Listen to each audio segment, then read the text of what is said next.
Olá, sou Mariana Drummond, sócia do escritório Mariana Drummond Advogados, e hoje fui convidada para falar de uma forma breve e objetiva sobre algumas medidas que as empresas podem adotar diante da declarada crise pandêmica do coronavírus. Para começar, sabemos que algumas empresas já vêm adotando algumas medidas, que são a instituição do regime de teletrabalho. Mas é importante ressaltar que, mesmo diante dessa crise pandêmica, as empresas devem ter uma regulamentação desse regime de trabalho. Caso a empresa não possua uma previsão contratual, é importante que se faça um termo aditivo. Com relação a esse tema, nós fizemos um informativo no nosso site e quem quiser maiores detalhes pode acessar no campo de informativos do site www.mdadvogados.net.br. Outra questão também que vem gerando algumas dúvidas são com relação aos empregados infectados ou afastados ou de quarentena. Para essas situações, a legislação ainda não mudou. Os empregados terão sua ausência justificadas através de atestado médico até o 15º dia e a partir do 16º dia, se ainda permanecer esse afastamento, ele deverá ser encaminhado ao INSS, que ficará responsável pelo pagamento do salário. Outra situação também que vem gerando bastante dúvida e bastante preocupação dos empregadores são com relação às empresas ou atividades que terão as suas atividades encerradas por força maior. Uma delas seriam as atividades de empresas que estão localizadas em shopping. Nessas situações, não existe ainda uma medida provisória baixada pelo governo, mas eu acredito que em poucos dias isso pode acontecer.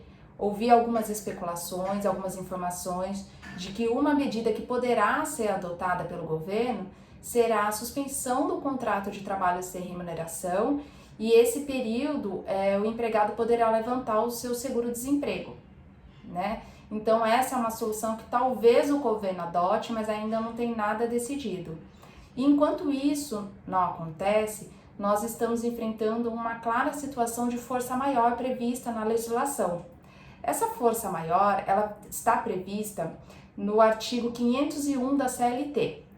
E diante dessa situação, algumas empresas ainda nos questionaram sobre algumas condutas como: eu posso reduzir o salário do empregado?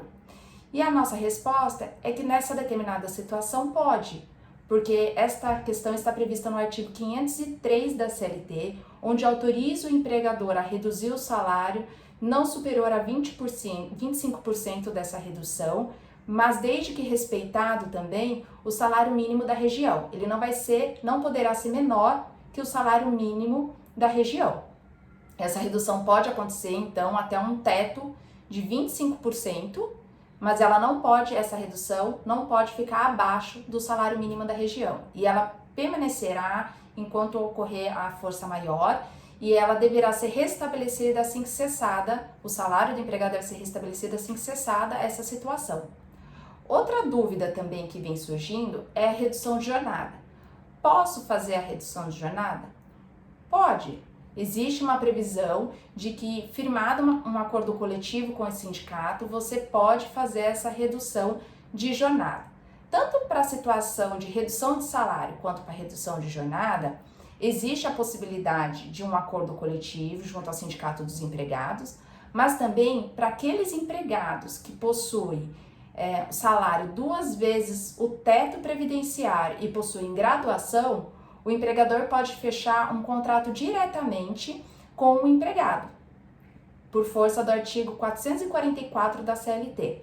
Nessa situação, sendo um empregado graduado e recebendo um salário 2 vezes o teto previdenciário, ele pode firmar, então, diretamente com o seu empregador a possibilidade de redução de salário e redução de jornada de trabalho.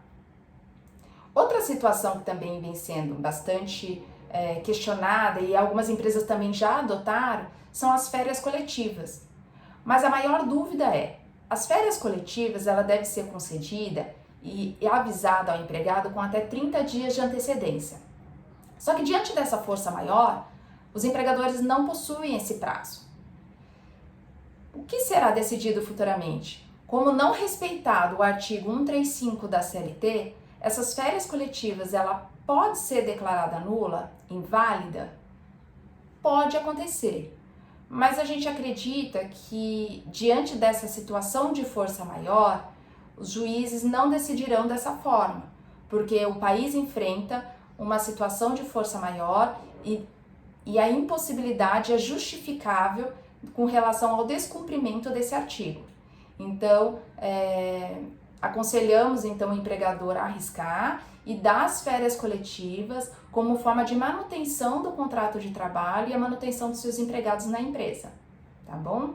Outra forma também que vem sendo questionada pra gente é a questão da suspensão do contrato de trabalho sem remuneração.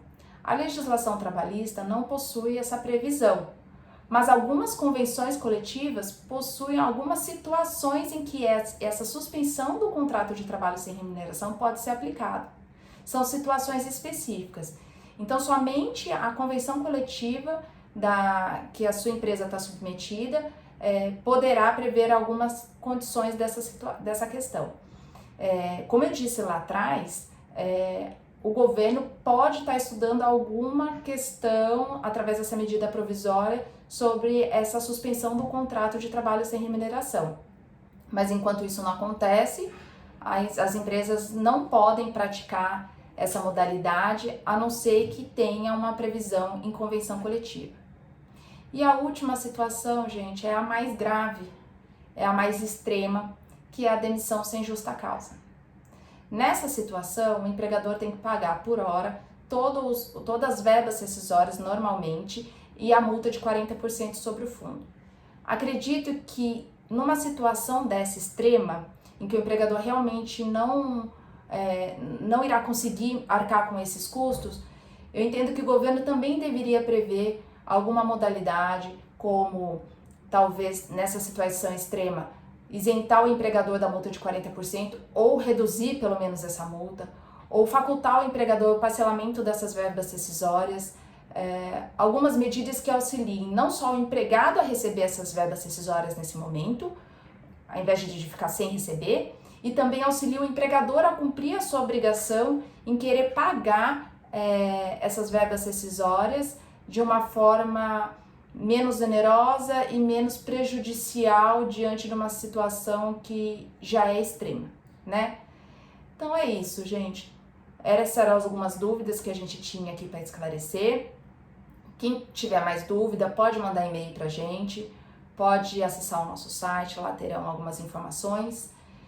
E eu espero que tudo acabe bem, tá bom? Um abraço a todos e até mais.